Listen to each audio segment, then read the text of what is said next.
SIR पर लगातार घमासान जारी है। अब इन सब के बीच समाजवादी पार्टी के प्रमुख अखिलेश यादव ने एक बार फिर से एसआईआर के इस मुद्दे पर निर्वाचन आयोग पर निशाना साध दिया है और आरोप यह लगा दिया है कि एसआईआर में बड़े पैमाने पर गड़बड़ी हो रही है। उन्होंने उस नंदलाल को भी मीडिया के सामने ला दिया जिसके बारे में पिछले प्रेस कॉन्फ्रेंस में जिक्र यहां किया गया था।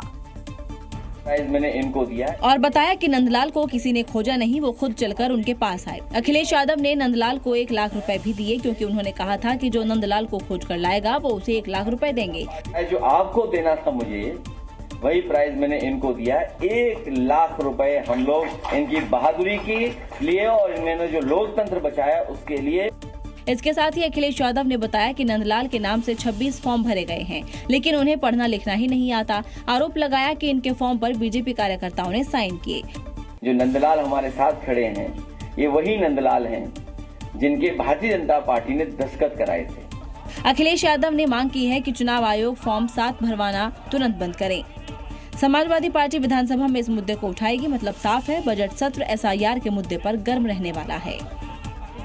उत्तर प्रदेश की सत्ता में वापसी का ख्वाब सजाए बैठे अखिलेश यादव 16 साल पहले वाला दांव चलने वाले हैं। वो टोटका जिसके बाद अखिलेश सरकार बनाने में कामयाब हो गए थे। दोबारा कुर्सी पाने के लिए समाजवादी पार्टी ने एक रथ तैयार करवाया है और उस रथ के जरिए वो यात्रा की शुरुआत नोएडा से कर सकते हैं। नोएडा से अपनी रथ यात्रा की शुरुआत इसलिए भी खास होगी क्योंकि इसके पीछे मिथक था कि यूपी का जो सीएम नोएडा जाएगा वो 6 महीने में सत्ता से हट जाएगा, लेकिन सीएम योगी ने इस मिथक को कई बार तोड़ा और अब अखिलेश भी उसी राह पर चल पड़े हैं। इसके लिए अखिलेश का समाजवादी रथ तैयार हो चुका है। रथ पर समाजवादी पीडीए यात्रा के साथ ही संविधान बचाओ देश बचाओ जैसा स्लोगन लिखा हुआ है। साथ ही बाबा साहेब अम्बेडकर की तस्वीर भी छपी हुई है।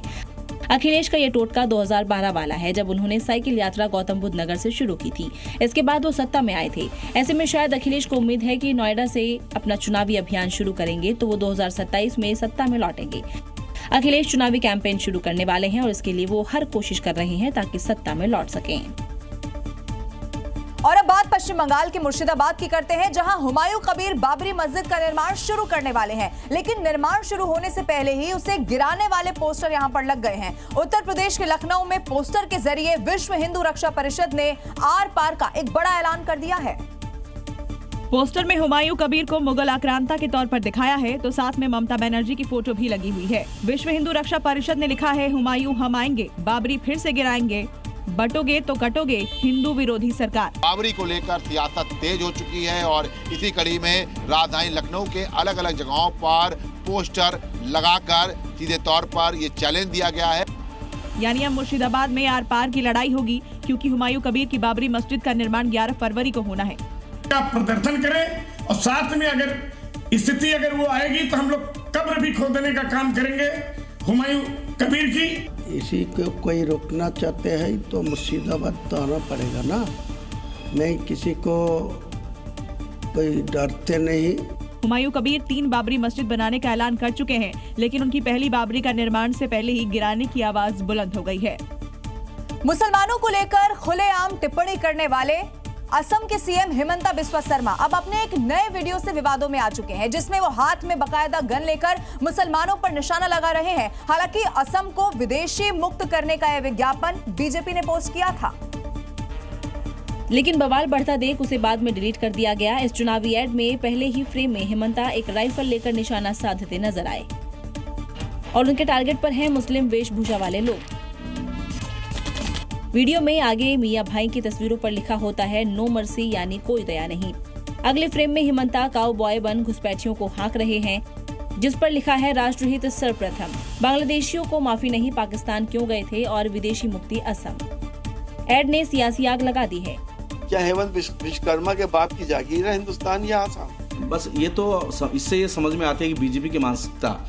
मतलब साफ है, बीजेपी और हिमंता ने तय कर लिया है चुनाव में मुद्दा घुसपैठिया ही रहेगा। अब ये वीडियो सामने आया तो जबरदस्त बवाल मच गया। अब इसी पर सीएम हिमंता का बयान भी सामने आ गया है। उन्होंने कह दिया है कि उनके निशाने पर देश के मुसलमान नहीं है बल्कि अवैध घुसपैठिए उनके निशान पर है।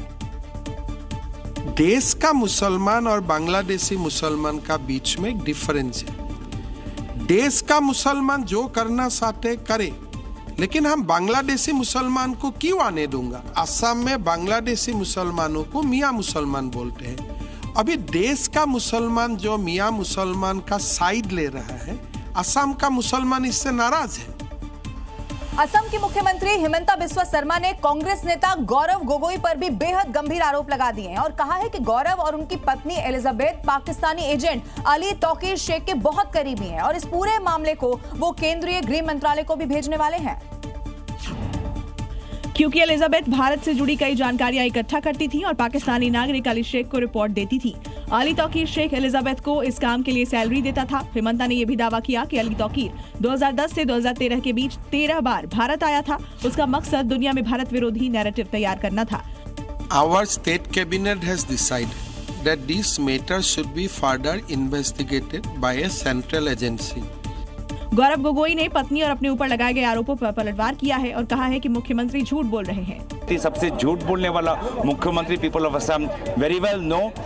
गौरव गोगोई की पत्नी एलिजाबेथ कोलबर्न एक ब्रिटिश नागरिक हैं जिन्होंने लंदन स्कूल ऑफ इकोनॉमिक्स से अंतर्राष्ट्रीय राजनीति अर्थशास्त्र में मास्टर्स किया है। गौरव गोगोई से उनकी मुलाकात 2010 में संयुक्त राष्ट्र सचिवालय में इंटर्नशिप के दौरान हुई थी। दोनों ने 2013 में शादी की और उनके 2 बच्चे हैं। प्रधानमंत्री नरेंद्र मोदी के मलेशिया दौरे की बात सुनकर ही शायद भगोड़े जाकिर नाइक के हाथ पैर खुल गए होंगे, क्योंकि 8 साल मोदी के मलेशिया दौरे में रक्षा सुरक्षा के साथ सबसे बड़ा मुद्दा आतंकवाद का है और जाकिर नाइक अपने भड़काऊ भाषणों से युवाओं को आतंकवाद और कट्टरपंथ की तरफ धकेलने का काम करता रहा है। लेकिन अब शायद इस भगोड़े जाकिर की फाइल बंद होने वाली है और उसे भी भारत वैसा ही पकड़कर भारत लाएगा जैसे आतंकियों और गैंगस्टरों को लाया गया है। और अब नंबर जाकिर नाइक का भी लग गया है, क्योंकि पीएम ने साफ कहा है कि आतंकवाद पर दोहरा चरित्र नहीं चलेगा। आतंकवाद पर हमारा संदेश स्पष्ट है, no double standard, no compromise. Zakir Naik Bharat के डर से मलेशिया में शरण लिए हुए हैं और उसे डर है कि अब उसका नंबर आ गया है, क्योंकि मोदी ने पीएम अनवर इब्राहिम से मुलाकात कर 11 समझौतों पर साइन किए हैं, जिसमें रक्षा सुरक्षा के साथ ही फूड सिक्योरिटी, टूरिज्म और अन्य क्षेत्रों में सहयोग बढ़ाने पर जोर दिया है। और मलेशिया भारत से दोस्ती निभाते हुए भारत की 2017 से की जा रही जाकिर नाइक के प्रत्यर्पण की मांग जल्द पूरा भी कर सकता है। राष्ट्रीय स्वयंसेवक संघ के प्रमुख मोहन भागवत ने संगठन के 100 साल पूरे होने पर एक बहुत बड़ा बयान दे दिया है। मुंबई में आयोजित व्याख्यान माला में उन्होंने कहा है कि क्षत्रिय, वैश्य, शूद्र या ब्राह्मण कोई भी सरसंघचालक बन सकता है, सिर्फ ब्राह्मण होना ही कोई योग्यता नहीं है। मुंबई के इस कार्यक्रम में संघ प्रमुख लोगों के सवालों के जवाब दे रहे थे। संघ के अगले प्रमुख के सवाल पर उन्होंने साफ कर दिया है कि इसके चयन के लिए पैमाना जाति नहीं है। ये कल SC/ST होगा कि नहीं, इसका उत्तर मैं नहीं दे सकता, क्योंकि जिसको करना है वो सोचेगा। मुझे SC/ST होना ये डिस्क्वालिफिकेशन नहीं है, या ब्राह्मण होना ये क्वालिफिकेशन नहीं है। मोहन भागवत ने साफ साफ कहा कि संघ प्रमुख के चयन का पैमाना सिर्फ मौजूद लोगों में सबसे योग्य कौन है और उसमें चयन के लिए मौजूद कौन है, यही है, इसके अलावा कुछ नहीं। साथ ही उन्होंने बताया कि वो कैसे संघ प्रमुख बने थे। लेकिन मैं ये सोचूंगा कि योग्य कौन है, अवेलेबल बेस्ट कौन है। तो बेस्ट भी होना चाहिए और अवेलेबल भी होना चाहिए। मैं सरसंघ चालक हूँ, बेस्ट लोग और भी है, लेकिन वो अवेलेबल नहीं। जिसको खाली किया जा सकता है वो अकेला ही था, इसलिए मुझे बना है। मोहन भागवत ने साफ कर दिया कि संघ जाति में नहीं, सिर्फ हिंदुत्व में विश्वास करता है और उसकी मजबूती के लिए काम करता है।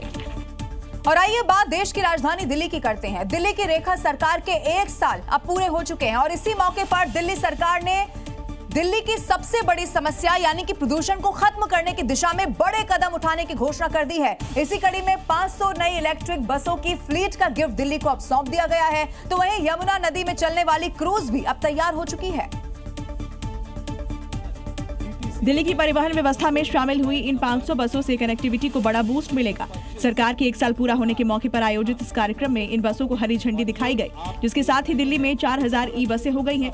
हमने दिल्ली की जनता को 500 नई ईवी बसेस दी, जिससे हमारा दिल्ली में ईवी बसेस का जो फ्लीट है वो 4000 तक पहुँच गया है। दूसरी तरफ यमुना में लग्जरी क्रूज सर्विस लॉन्च करने की भी पूरी तैयारी है। यात्री यात्रा करेंगे ना तो उनको ठीक ऐसा महसूस होगा कि मानो वो क्रूज में नहीं बल्कि गोवा में किसी बड़े क्रूज में घूम रहे हैं, क्योंकि इसके अंदर पार्टी भी हो सकती है। क्रूज की सेफ्टी फीचर्स की जांच चल रही है तो सुविधाएं इंस्टॉल हो रही हैं। देखिए इस केबिन के अंदर जो फिटिंग की गई है वो तमाम फिटिंग बहुत आधुनिक, अच्छी और बढ़िया तरीके से की गई है। बस और क्रूज दिल्ली वालों को रेखा सरकार ने डबल गिफ्ट की सौगात दी है। और इस वक्त एक ब्रेकिंग न्यूज मिल रही है। पुलिस हिरासत में आम आदमी पार्टी के नेता सौरभ भारद्वाज को ले लिया गया है। सौरभ भारद्वाज ने कैंडल मार्च निकाला था और इसी मार्च के दौरान पुलिस ने हिरासत में ले लिया है। ये बड़ी खबर मिल रही है। तस्वीरें इस वक्त आपके टेलीविजन स्क्रीन पर है।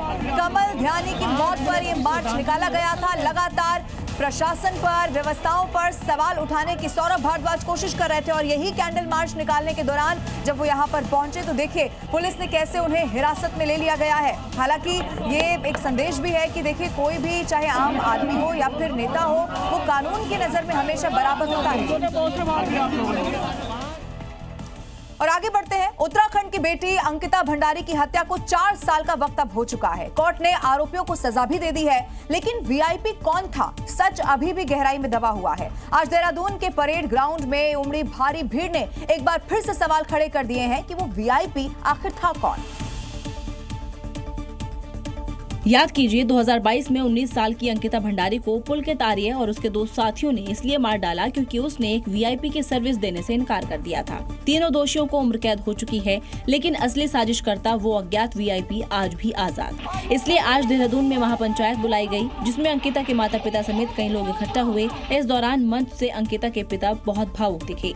मैं न बिकने वाले में नहीं हूँ, क्योंकि मैं चलो आप जनता से मैं तो जैसे भी झेल लूंगा, लेकिन उस बच्ची की आत्मा क्या बोलेगी जो बच्ची उनके आगे वीआईपी के आगे झुकी नहीं। महापंचायत में 5 प्रस्तावों को पारित किया गया है। पीड़ित परिवार के पत्र पर सीबीआई जांच की मांग, अनिल जोशी की एफआईआर पर सीबीआई जांच का विरोध, 15 दिन का अल्टीमेटम, जन आंदोलन की चेतावनी, बीजेपी नेताओं को जांच के दायरे में लाने की मांग और सीएम को अपना पद छोड़ने की मांग। महाराष्ट्र के भिवंडी की बात करते हैं, जहां भीषण आग ने जबरदस्त तांडव मचाया है। यहां पर हरिहर कंपाउंड में सारा मैट्रेस नाम के गोदाम में अचानक से ही आग लग गई, जिसने कुछ ही देर में विकराल रूप धारण कर लिया और पूरा का पूरा इलाका इसी तरह धुएं से भर गया। घने धुएं के बादलों के बीच से निकलती आग की लपटें इस बात की गवाही दे रही हैं कि आग कितनी विकराल है। जिस गोदाम में ये आग तांडव मचा रही है उसमें गद्दे, कपड़े और पेपर रोल रखे हुए थे, जिसकी वजह से आग तेजी से फैलती चली गई। देखते ही देखते आग की लपटों ने आसपास के इलाके को अपनी चपेट में ले लिया। इसमें ताश के पत्ते बनाने वाली एक यूनिट भी शामिल है। सूचना मिलते ही फायर ब्रिगेड की 2 गाड़ियां मौके पर पहुंची और घंटों की मशक्कत के बाद आग बुझाई गई, लेकिन तब तक सारा सामान जलकर राख हो गया। हालांकि कोई हताहत नहीं हुआ। आग लगने के कारणों की जांच की जा रही है और इलाके को खाली कराकर हालात पर कड़ी नजर रखी जा रही है। इधर कर्नाटक के विजयपुरा में एक ट्रेनी एयरक्राफ्ट क्रैश हो गया। हादसे में पायलट और ट्रेनी पायलट के जख्मी होने की खबर आई। अब इसी के बाद हादसे के बाद जबरदस्त हड़कंप मच गया। ये जो प्राइवेट विमान है वो कलबुर्गी से बेलगावी जा रहा था। तभी रास्ते में विजयपुरा में मिनी विमान के इंजन में खराबी आ गई। इसके बाद पायलट विमान पर नियंत्रण खो बैठे और प्लेन क्रैश होकर खेत में जा गिरा। हादसे के बाद इलाके में अफरा तफरी मच गई। वहीं हादसे वाली जगह से एक कैप्टन और एक ट्रेनी पायलट को निकाला गया। दोनों को एम्बुलेंस की मदद से अस्पताल भेजा गया। जानकारी के अनुसार क्रैश हुआ विमान रेडबर्ड एविएशन के एक प्राइवेट ट्रेनिंग विमान था। वहीं क्रैश लैंडिंग के दौरान जमीन से टकराने की वजह से विमान उल्टा होकर खेत में गिर गया। वहीं विमान के अगले हिस्से को काफी नुकसान हुआ। हादसे के बाद इलाके में भारी भीड़ लग गई। लोग क्रैश विमान को देखने के लिए वहां जुट रहे हैं। मामले की जांच जारी है। जांच में विमान के टेक ऑफ की जगह, तकनीकी खराबी की स्थिति और सुरक्षा नियमों का पालन जैसे सभी पहलुओं पर गौर किया जा रहा है। वहीं प्रशासन का कहना है कि पूरी जांच के बाद ही आवश्यक कार्रवाई की जाएगी। बात पते की में इस वक्त एक ब्रेकिंग न्यूज जो मिल रही है वो आपको बता देते हैं। राजस्थान के पाली से बड़ी खबर है। ड्रोन वहां पर क्रैश हो गया है। इलाके में अफरा तफरी का माहौल देखने को मिला। ड्रोन गिरते ही वहां ग्रामीणों में जबरदस्त दहशत मच गई है। डीएमआईसी कॉरिडोर सर्वे का ये ड्रोन बताया जा रहा है। ये देखिए तस्वीरें इस वक्त आपके टेलीविजन स्क्रीन पर। और जैसे ही ये ड्रोन यहाँ पर गिरा, भारी भीड़ पहले लग गई। उसके बाद फौरन पुलिस को भी आसपास बुलाया गया। ग्रामीण एक साथ इकट्ठे हो गए। ये तस्वीरें आप देख रहे हैं ठीक उसी वक्त की है जब ये ड्रोन गिरा और तादाद में ग्रामीण वहां पर पहुंच गए। डीएमआईसी कॉरिडोर सर्वे हो रहा था और उसी से जुड़ा हुआ ये ड्रोन बताया जा रहा है। उत्तर प्रदेश की बात करते हैं, जहां योगी फोर्स का बुलेट वाला सुपर संडे शो लगातार जारी है। पिछले 24 घंटे में एक के बाद एक ताबड़तोड़ एनकाउंटर ने अपराधियों के हौसलों को तोड़कर रख दिया है और अपराधियों के खिलाफ ये जो ट्रीटमेंट है वो नॉन स्टॉप इसी तरह से चल रहा है।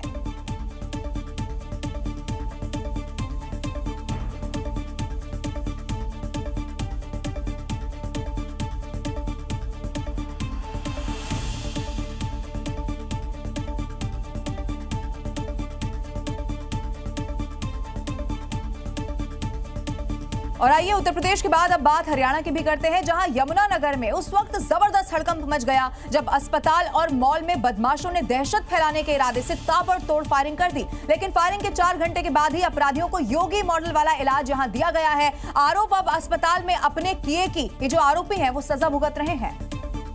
तो वो तस्वीरें भी आपको दिखाएंगे कि कैसे 4 घंटे में अपराधियों का ये जो योगी मॉडल से इलाज किया जा रहा है। और इसीलिए बार बार ये तस्वीरें सामने आती हैं कि उत्तर प्रदेश में जैसे काम हो रहा है ये सिर्फ उत्तर प्रदेश तक अब सीमित नहीं है। तमाम ऐसे राज्य, राजस्थान से लेकर बिहार और बिहार से लेकर हरियाणा तक, खास तौर पर उत्तर प्रदेश से सटे जो राज्य है वहां पर भी इसी तरह का ट्रीटमेंट अपराधियों के लिए देखने को मिल रहा है। और इसीलिए 4 घंटे में अपराधियों का योगी मॉडल से यहाँ इलाज किया गया। यमुनानगर से खबर सामने आई जहां जबरदस्त हड़कंप मचा। आप सोचिए, अस्पताल के साथ साथ मॉल जहां पर लोगों की भारी भीड़ होती है, बदमाश घुसे और पूरे इलाके में दहशत फैला दी। वहीं अस्पताल में फायरिंग का सीसीटीवी फुटेज भी सामने आया, जहां एक शख्स के साथ पहले एक शूटर कुछ बात करते हुए आगे कमरे की तरफ ले जाता है और पीछे पीछे दूसरा शूटर भी वहां पहुंच गया। दोनों शूटर ने अपना चेहरा पूरी तरीके से ढक रखा था। वहीं इस दौरान बात करते हुए अचानक पीछे घूमते हुए एक शूटर अपना चेहरा ढकता है। वहीं दूसरा शूटर अपने कमर से पिस्टल निकालकर सोफे पर बैठे एक शख्स पर ताबड़तोड़ फायरिंग कर देता है और वहां से फरार हो गया। हमले में 3 बदमाश शामिल थे, 2 जो अस्पताल में फायरिंग कर रहे थे जबकि तीसरा बाहर बाइक पर था। वहीं आरोपियों ने एक मॉल के सामने भी फायरिंग की, जिसके बाद पुलिस ने बस 4 घंटों में बदमाशों की गर्मी उतार दी। इनमें 2 बदमाश नाबालिग हैं और काला राणा गैंग से जुड़े हुए हैं। तो ये बिल्कुल साफ है कि जो गैंगस्टर्स हैं वो ऐसे जो युवा हैं उनका एक तरह से उनका रास्ते से भटका के उनको हिंसा की तरफ लेके जा रहे हैं। दरअसल यहाँ थोड़े से पैसे के लालच में विदेश में बैठे गैंगस्टर अपनी दहशत फैलाने के लिए युवाओं का इस्तेमाल करते हैं। अब अगली खबर जो बिहार से हम आपको बताएंगे वो बहुत दुखद भी है, गुस्से से भर देने वाली भी है। बिहार का दरभंगा 5 साल की बच्ची के साथ रेप और हत्या के मामले को लेकर इस वक्त सुलग रहा है। गुस्साए लोगों ने सड़क पर उतरकर आगजनी की है और जबरदस्त तरीके से वहां विरोध भी जाहिर किया है। पुलिस ने वहां उग्र भीड़ को रोकने की कोशिश की तो भीड़ ने वहां पुलिस पर ही पथराव कर दिया, जिसके बाद पुलिस को लाठी चार्ज तक वहां करना पड़ गया।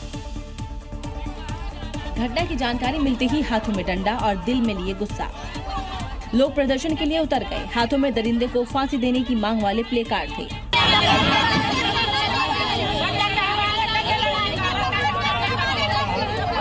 गुस्सा इतना ज्यादा था कि आगजनी भी होने लगी। बवाल होता देख प्रशासन ने खदेड़ना शुरू किया तो भीड़ ने पथराव कर दिया।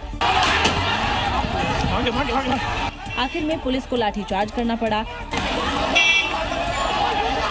घटना से महिलाएं बेहद खफा हैं। 5 साल की बच्ची थी, उसको रेप करके पटना पोखर के मंदिर के पीछे नंगा छोड़ दिया। 5 साल की बच्ची थी। वो दोषी को भीड़ के हवाले करने की मांग करने लगी। उसको हमको फांसी नहीं चाहिए सर। जिस तरह मेरा प्राइवेट पार्ट काट के उस बच्ची को मार दिया ना, उसी तरह उसका भी प्राइवेट पार्ट काट के मार देना चाहिए। आला अधिकारी मौके पर पहुंचे लेकिन ये गुस्सा शांत होता नहीं दिख रहा। देखिए, जहां एक तरफ दुनिया के पॉप और कोरियन टीवी शो की दीवानी इस वक्त हो चुकी है, कोरियन गेम बच्चों के लिए एडवेंचर और एक्शन का जुनून बनता जा रहा है, तो वहीं अब दूसरी तरफ नॉर्थ कोरिया के तानाशाह ने ऐसे किसी भी शो देखने से पूरी तरीके से पाबंदी लगा दी है। और अगर कोई शख्स ऐसा करता पाया गया तो उसे सन की फांसी की सजा सुना देता है और इसके दायरे में बच्चे भी शामिल हैं। यानी दक्षिण कोरिया से जुड़ा कोई भी ड्रामा या पॉप म्यूजिक सुना तो उसकी एक ही सजा, मौत है। इसकी जानकारी विदेशी मीडिया में सामने आई है। रिपोर्ट के मुताबिक उत्तर कोरिया से भागकर आए लोगों ने बताया कि Korean TV series squid game जैसी लोकप्रिय दक्षिण कोरियाई ड्रामा देखने या के पॉप सुनने पर मौत तक की सजा हो सकती है। सबसे चौंकाने वाली बात यह है कि इसका सबसे ज्यादा नुकसान गरीबों को होता है, क्योंकि अमीर किसी भी तरीके से अधिकारियों को घूस देकर बच जाते हैं, लेकिन गरीब इस चक्कर से निकल नहीं पाते और उन्हें मौत की सजा सुना दी जाती है। ये पहला मौका नहीं है जब सनकी ने ऐसा फैसला लिया हो। साल 2015 में उसकी सभा में एक शख्स सो रहा था जिसे उसने फांसी की सजा सुना दी थी। ऐसे कारनामों से सनकी का जीवन भरा पड़ा है। ईरान की इसके बाद बात करते हैं। ईरान ने एक मिसाइल टेस्ट किया जो कि सिर्फ एक मिसाइल टेस्ट नहीं है बल्कि एक बड़ी चेतावनी है खामेनेई की ट्रंप को कि हम बातचीत की मेज पर बैठेंगे लेकिन घुटनों पर नहीं आने वाले हैं। ईरान के इस मिसाइल के टेस्ट के आगे अमेरिका की जो सारी धमकियां हैं वो ऐसा लगता है कि बेकार हो चुकी हैं। देखिए, ईरानी सीमा के समुद्र में हलचल हुई, आसमान में धुएं का बड़ा गुबार उठा तो उसकी गूंज अमेरिकी सेना के कैंप में साफ सुनाई दी। अमेरिका ने अपना सबसे बड़ा जंगी बेड़ा ईरानी सीमा के और करीब भेजा था तो समुद्री क्षेत्र में अपनी सीक्रेट मिसाइल का टेस्ट कर ईरान ने दिखा दिया कि सैनिक घेराबंदी के डर से वो पीछे हटने वाला नहीं। खामेनेई के इस ऑर्डर की झलक ईरान के विदेश मंत्री अरागची के बयान में भी दिखती है। जंग और डिप्लोमेसी के बीच हमारी पसंद डिप्लोमेसी है। अमेरिका हमला करता है तो हमारी सेना तैयार है। हम इलाके में मौजूद अमेरिकी ठिकानों पर हमला करेंगे। ईरान अमेरिका पर सीधे हमला नहीं कर सकता, इसलिए अमेरिका ने पहले लॉन्ग रेंज की बैलिस्टिक मिसाइल और अब समुद्र में तबाही मचाने वाली मिसाइल का टेस्ट कर अपनी ताकत दिखा दी। मुनीर और शहबाज आतंकियों के साथ साजिश रचने में इतने मशगूल हो चुके हैं कि उन्हें ना तो आवाम की भूख की चिंता इस वक्त है और ना ही बलोचों की मांग की। बलोचों के विद्रोह को दबाने के लिए जरूर सैनिकों को कहा गया है, लेकिन बलोच लड़ाके पाकिस्तान की सेना पर अब भारी पड़ते हुए नजर आ रहे हैं, क्योंकि उन्हें वहां की आवाम का भी पूरा साथ मिल रहा है। बलोचों के आजादी के जुनून के आगे सैनिक के हाथों में मौजूद हथियार भी बेकार हो जा रहे हैं। इधर बलोच लड़ाके सेना की टुकड़ियों और पुलिस चौकियों पर धावा बोलकर उनकी हालत खराब किए हुए हैं। इधर बीएलए ने ऑपरेशन हेरोफ 2 के दौरान पाक के ड्रोन मार गिराने का वीडियो जारी किया है। बीएलए का दावा है कि उन्होंने 2 बड़े ड्रोन मार गिराए हैं। 362 पाकिस्तानी जवानों की मौत हुई, 7 पाकिस्तानी कर्मी युद्धबंदी बनाए गए। हालांकि पाक ने इस पर कोई प्रतिक्रिया नहीं दी है। वहीं अब क्वेटा के वेस्टर्न बाईपास, एयरपोर्ट चौक, खेजी चौक और जबल नूर इलाकों में आवाम ने बैंड बजा कर रखा है। पत्थरबाजी के डर से सैनिक बख्तरबंद वाहनों में छिपकर बैठे हैं। किधर है? गाड़ी डैमेज हो गया, देख ले, गाड़ी शीशा टूट गया, आगे हो गया, सब। लेकिन महफूज वहाँ भी नहीं है और ये मुनीर के लिए खतरे की घंटी है। पाकिस्तान अब आतंक का जो खेल है वो खुलेआम खेलता जा रहा है और उसके पाले हुए आतंकी भरे मंच से अब जिहाद करने की बात कह रहे हैं। इस दौरान जैश के आतंकी ने यह भी कबूल कर लिया है कि ऑपरेशन सिंदूर के दौरान मुनीर ने गज़वाए हिंद का नारा दिया था और ये बात आतंकी इलियास कश्मीरी खुलेआम मंच पर दोहराता दिखा। दरअसल ये रैली पाकिस्तान के रावलपिंडी में जैश में भर्ती किए गए नए आतंकियों के लिए की गई थी, जहां जैश का टॉप कमांडर मसूद इलियास कश्मीरी ने जिहाद के लिए आतंकी का हौसला बढ़ाया। बता दें कि आतंकी मसूद इलियास ने ही खुलासा किया था कि ऑपरेशन सिंदूर के दौरान बहावलपुर हमले में मसूद अजहर के परिवार की मौत हो गई थी। फरीदाबाद में चल रहे सूरजकुंड मेले में एक झूला अचानक से ही टूटकर वहां गिर गया, जिसमें एक पुलिस इंस्पेक्टर की जान चली गई है और 13 ऐसे लोग वहां पर थे जो जख्मी हो गए। पुलिस ने 2 लोगों को इस पूरे मामले में गिरफ्तार कर लिया है और हादसे के बाद से एक सवाल है जो सबके जहन में इस वक्त चल रहा है कि इंटरनेशनल स्तर पर चल रहे इस मेले में इतनी बड़ी चूक आखिर कैसे हो गई, इसका जिम्मेदार आखिर कौन है। और इसी पर जी न्यूज एक बहुत बड़ा अब खुलासा आपको दिखाने जा रहा है। कल्पना कीजिए 20 से 26 लोग झूले पर हंसते खेलते सवार थे। अचानक एक सिरा टूटा, लोग मदद मांगते, इतने में झूले का दूसरा सिरा भी टूट गया। ऐसा तब हुआ जब मेले में लगे झूले की रोज जांच होती है, ये खुद मंत्री जी ने कहा। रोजाना जितने भी झूले लगे हुए हैं पूरा उसका प्रशासन की तरफ से, उसकी जो है डिप्टी कमिश्नर ने पूरा बनाया हो, उसकी तरफ से सर्टिफिकेशन होता है। आज भी लेटेस्ट आज भी उसका सुबह सर्टिफिकेशन हुआ है कि वे झूले ठीक ठाक है। तो इस मामले में दूसरा खुलासा पुलिस की जांच में हुआ जो मंत्री जी के बयान से बिल्कुल उलट है। पुलिस जांच में सामने आया झूला वेंडर ने नियम का पालन नहीं किया, जो सुरक्षा नियम बनाए गए थे वो पूरे नहीं किए। झूला वेंडर पर मामला दर्ज किया गया है। अब सवाल उठता है कि क्या सिर्फ वेंडर पर कार्रवाई होनी चाहिए, उन अधिकारियों का क्या जो इन झूलों को रोज सेफ्टी सर्टिफिकेट देते हैं। 3 सदस्यीय SIT गठित की गई है, हर कोना खंगाला जाएगा जिससे कोई नहीं बच पाएगा। और अब अगली खबर उत्तर प्रदेश के बुलंदशहर से है, जहां पुलिस ने मुनादी कराकर 2 बदमाशों को 6 महीने के लिए जिला बदर कर दिया है। दोनों का इलाके में खौफ है और इस कार्रवाई से लोगों ने राहत की सांस ली है। मुनादी के लिए पुलिस ढोल नगाड़े के साथ बदमाशों के गांव फतेहाबाद पहुंची और माइक से बताया कि जिलाधिकारी के आदेश पर दोनों को 6 महीने के लिए जिला बदर किया जाता है। सुनो, आज दिनांक 7/2/2026 को विजेंद्र शर्मा पुत्र चौकीलाल, ओम प्रकाश पुत्र चौकीलाल निवासी फतेहाबाद को श्रीमान जिलाधिकारी महोदय द्वारा 6 माह के लिए जिला बदर किया जा रहा है। विजेंद्र शर्मा और ओम प्रकाश अगले 6 महीने तक बुलंदशहर में नहीं दिखेंगे। अगर जिले में दिखे तो उन पर पुलिस कार्रवाई करेगी। मतलब साफ है कि योगी राज में बदमाशों का पक्का इलाज हो रहा है। अगली खबर भी उत्तर प्रदेश से ही है, जहां बस्ती जिले में एक सनसनीखेज मामला सामने आ गया है, जहां एक ऑन ड्यूटी एसआई संदिग्ध परिस्थितियों में लापता हो गया। काफी खोजबीन के बाद उनकी बाइक तो नदी के घाट पर मिल गई, लेकिन एसआई का कोई सुराग अभी तक भी नहीं लग सका। लापता दारोगा अजय गौड़ 5 फरवरी को हर दिन की तरह अपने थाने परशुरामपुर में ड्यूटी पर आए थे, लेकिन 4 दिन बाद ही उनका कोई सुराग नहीं मिला है। उनकी बाइक अहमद नदी घाट पर बने पुलिस चौकी पर मिली तो किसी अनहोनी की आशंका से पुलिस ने नदी में गोताखोर तक उतार दिए, लेकिन लापता दारोगा की अब तक कोई जानकारी नहीं मिल पाई है और पत्नी थाने का चक्कर लगा रही है।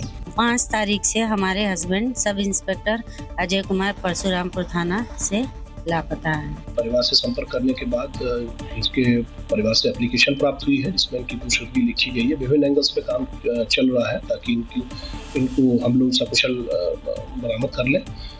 विभाग के लिए ये भी साख का सवाल बन गया है, लिहाजा 5 टीमें बनाकर लापता दारोगा की तलाश की जा रही है।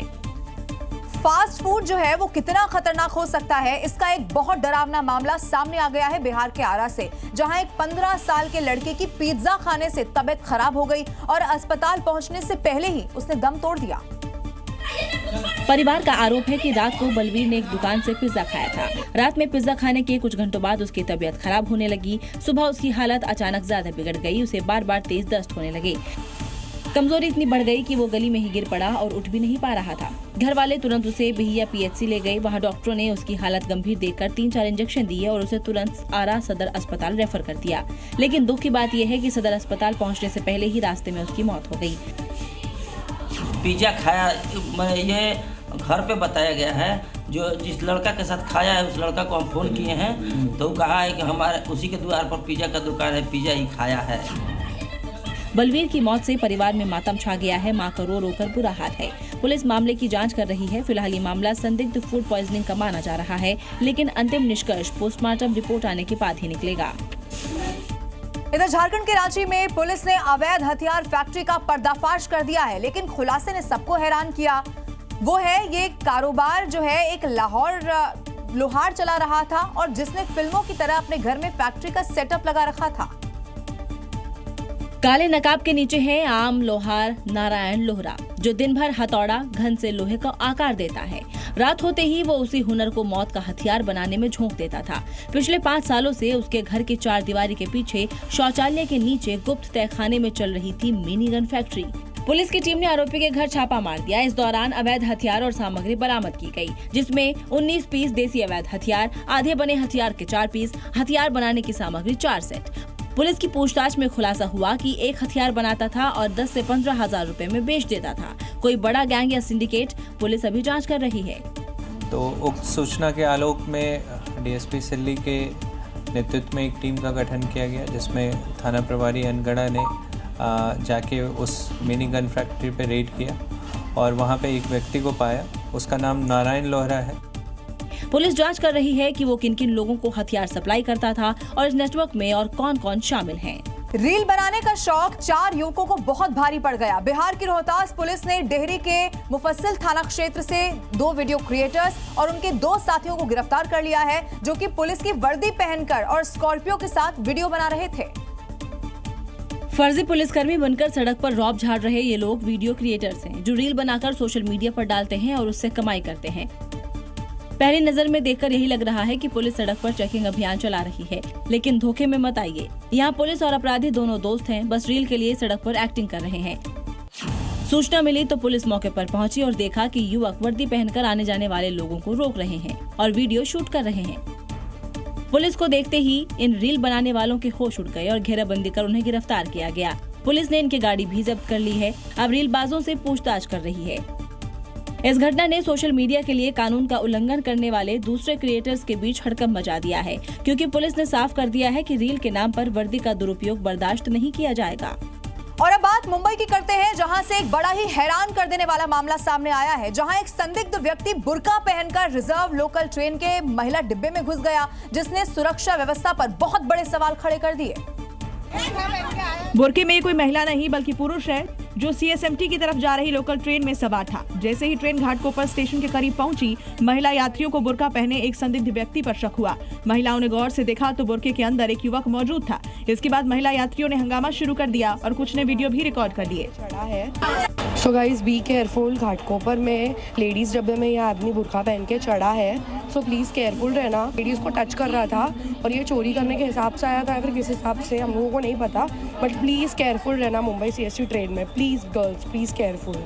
लेकिन बुर्काधारी युवक ने चालाकी दिखाई और वो महिला डिब्बे से चलती ट्रेन से कूद गया और दूसरी दिशा में जा रही करजत फास्ट ट्रेन में चढ़कर फरार हो गया। हालांकि रेलवे पुलिस ने वीडियो के आधार पर आरोपी की तलाश शुरू कर दी, लेकिन यह घटना लोकल ट्रेन में सुरक्षा व्यवस्था पर गंभीर सवाल खड़े करती है। गुजरात में नकली दूध के एक बेहद खतरनाक रैकेट का पर्दाफाश कर दिया गया है, जिसने हर किसी को हिलाकर रख दिया। साबरकांठा में पिछले 5 सालों से डिटर्जेंट पाउडर, यूरिया का इस्तेमाल करके दूध और छाछ यहां पर बनाई जा रही थी। ये वो मिल्क वैन है जो शहर शहर जाकर दूध के नाम पर मौत बांट रही थी, और ये वो फैक्ट्री है जहां पर जहरीला दूध तैयार हो रहा था। जब इस फैक्ट्री पर छापा मारा तो ऐसे नजारे सामने आए कि जांच टीम के पैरों तले जमीन खिसक गई। पैकेट देखकर दंग रह गए। किसी की भी आंखें ये पता नहीं लगा पाएंगी कि ये दूध के असली पैकेट है या नकली। छापेमारी में श्री सत्या डेयरी प्रोडक्ट्स नाम की फैक्ट्री से 71 लाख रुपए के सामान बरामद किया गया है। ये नकली दूध का कारोबार पिछले 5 सालों से चल रहा था, यानी लोग 5 सालों से दूध नहीं जहर पी रहे थे। ऐसा केमिकल का इस्तेमाल करके दूध बनाया जा रहा है जो इंसानी जान को खतरे में डाल सकता है। पुलिस ने 5 आरोपियों को गिरफ्तार कर लिया है। जांच जारी है ताकि ये पता लगाया जा सके कि इस रैकेट को कौन चला रहा था और मिलावटी उत्पाद सप्लाई चेन में कैसे पहुंचे। इटली के मिलान में ओलंपिक विरोधी प्रदर्शन उस समय ज्यादा हिंसक हो गया जब बड़े पैमाने पर शांतिपूर्ण मार्च के दौरान प्रदर्शनकारियों और पुलिस के बीच झड़प हो गई। अब इसी दौरान कई प्रदर्शनकारियों ने पुलिस पर ही पटाखे छोड़ दिए और एक के बाद एक कई पटाखों से पूरा इलाका धुआं हो गया। वहीं इस दौरान इटली का शहर पूरे तरीके से रंग बिरंगे पटाखों से जगमगाता दिखा। एक तरफ प्रदर्शनकारी थे तो दूसरी तरफ पुलिस। प्रदर्शनकारियों ने पुलिस पर पटाखे छोड़े। एक बार में 60 से 70 शॉट वाले पटाखों का इस्तेमाल किया गया। वहीं स्थिति को काबू में करने के लिए पुलिस ने वाटर कैनन का इस्तेमाल किया। झड़प के दौरान 6 लोगों को हिरासत में लिया गया। दरअसल ये प्रदर्शनकारी विंटर ओलंपिक को लेकर होने वाले नुकसान के खिलाफ प्रदर्शन कर रहे हैं। प्रदर्शनकारियों का कहना है कि नए निर्माण परियोजनाओं से पर्यावरण को नुकसान हो रहा है। ओलंपिक पर अरबों यूरो खर्च होने की वजह से महंगाई बढ़ रही है। वहीं प्रदर्शनकारी ओलंपिक के ICE एजेंट्स के इटली में आना और इटली की प्रधानमंत्री मेलोनी पर अथॉरिटेरियन होने का भी आरोप लगा रहे हैं। वहीं इटली की सरकार ने प्रदर्शनकारियों पर सख्ती से निपटने को कहा। ये प्रदर्शन ओलंपिक के दौरान इटली में बड़े पैमाने पर असंतोष दिखा रहा है। और अब अगली खबर बिहार में पुष्पा स्टाइल में शराब तस्करी की है। देखिए, कहने को तो बिहार में शराबबंदी का बड़ा ही कड़ा कानून है, लेकिन उसके बावजूद भी यहां धड़ल्ले से शराब बिक रही है। पुलिस और प्रशासन की आंख में धूल झोंकने के लिए तस्कर नए नए तरीके यहां पर निकाल रहे हैं।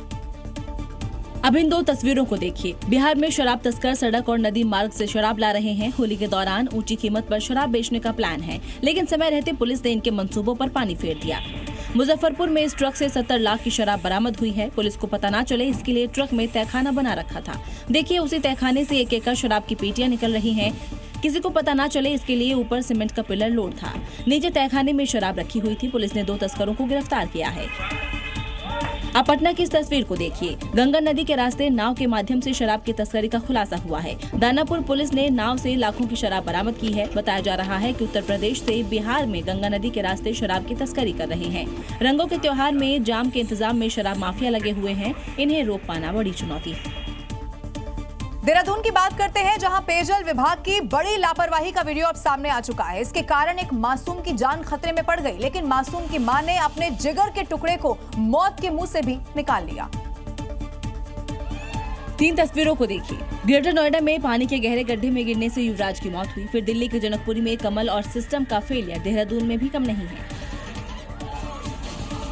वीडियो देखिए। मां के साथ जा रहा एक मासूम चलते चलते पीछे देखता रहा और पानी के भरे गड्ढे में जा गिरा। गड्ढे में गिरा बच्चा चिल्लाया। कुछ सेकंड के लिए बच्चा पानी में डूबता नजर आया। आगे चल रही मां पलटी और फुर्ती दिखाते हुए गड्ढे में गिरे अपने बच्चे को खींचकर बाहर निकाल लिया।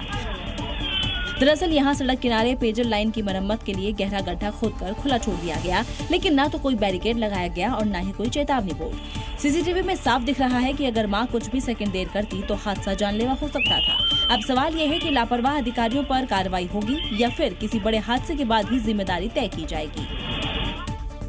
देश भर में बच्चा चोरी के आए दिन सामने आ रहे मामले न सिर्फ अब चिंता बढ़ा रहे हैं, बल्कि लोगों को सतर्क रहने की भी चेतावनी दे रहे हैं। ऐसा ही एक मामला राजस्थान के अजमेर से सामने आ गया है, जिसका वीडियो भी अब सोशल मीडिया पर वायरल है। वीडियो में साफ देखा जा सकता है कि एक महिला बड़ी चालाकी से एक छोटे बच्चे को गोद में लेकर बाइक पर अपने साथी के साथ फरार हो जाती है, लेकिन किस्मत ने साथ नहीं दिया। बच्चे की मां ने बिना वक्त गंवाए कार से बाइक सवार बच्चा चोरों का पीछा शुरू कर दिया। पीछा करते हुए मां और उसके साथ मौजूद शख्स बाइक सवारों को रुकने के लिए चिल्लाते हैं। रोक इसको। कुछ ही दूर जाकर बाइक रुकती है।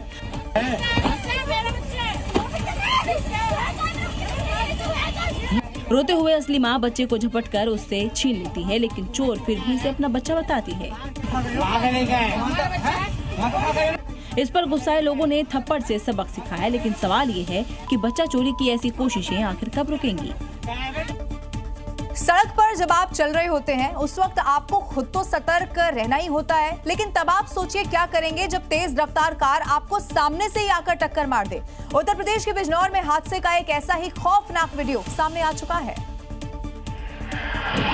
जिसका सीसीटीवी फुटेज भी सामने आया है, जहां रॉन्ग साइड से एक कार ने बाइक सवार को जोरदार टक्कर मार दी। तस्वीर में दिख रहा है कार दूसरी तरफ से तेजी से अपना लेन बदलते हुए बाइक सवार को सामने से जोरदार टक्कर मारती है। वहीं टक्कर इतनी जोरदार थी कि बाइक सवार कई फीट ऊपर उछल गए। हादसे के बाद एक कार घर के पास के गड्ढे में आकर फंस गई। वहीं सामने से आ रही एक कार हादसे के ठीक वहीं रुक गई। तेज आवाज की वजह से इलाके में अफरा तफरी मच गई। आसपास के लोग वहां जुटे। हादसे के बाद इलाके में सनसनी फैल गई और मौके पर लोगों की भीड़ जुट गई। इस बीच आनन फानन में बाइक सवार घायलों को अस्पताल में भर्ती करवाया गया, जहां इलाज के दौरान उसकी मौत हो गई। बाइक सवार दोनों चाचा भतीजे थे जो अपने घर की ओर जा रहे थे। वहीं कार सवार के खिलाफ पुलिस ने मामला दर्ज कर लिया। कार सवार की लापरवाही ने 2 परिवारों की खुशियां छीन ली।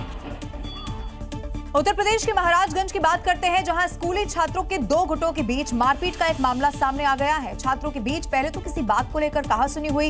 ये विवाद इतना बढ़ गया कि दोनों गुट आपस में उसके बाद भिड़ गए। देखिए कैसे बुरी तरह से एक दूसरे को ये बच्चे मार रहे हैं। इनको देखकर लग नहीं रहा कि ये स्कूल के बच्चे हैं, ऐसा लग रहा है बदमाशों की टोली है।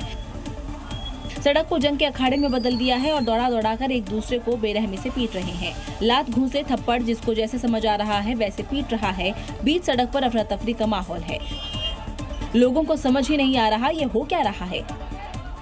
ये छात्र गुस्से में बुरी तरह पागल हो गए हैं, एक दूसरे से धक्का मुक्की करते नजर आ रहे हैं। आसपास मौजूद लोगों ने पहले छात्रों को समझाने का प्रयास किया, लेकिन स्थिति बेकाबू होता देख लोगों ने तुरंत पुलिस को सूचना दी। सूचना मिलते ही पुलिस मौके पर पहुंची और छात्रों को अलग स्थिति को शांत कराया। मारपीट में कुछ छात्रों को हल्की चोटें आई हैं। तो ये थी खबरें 7 बजे की। कल फिर होगी बात पते की। मुझे दीजिए इजाजत। नमस्कार।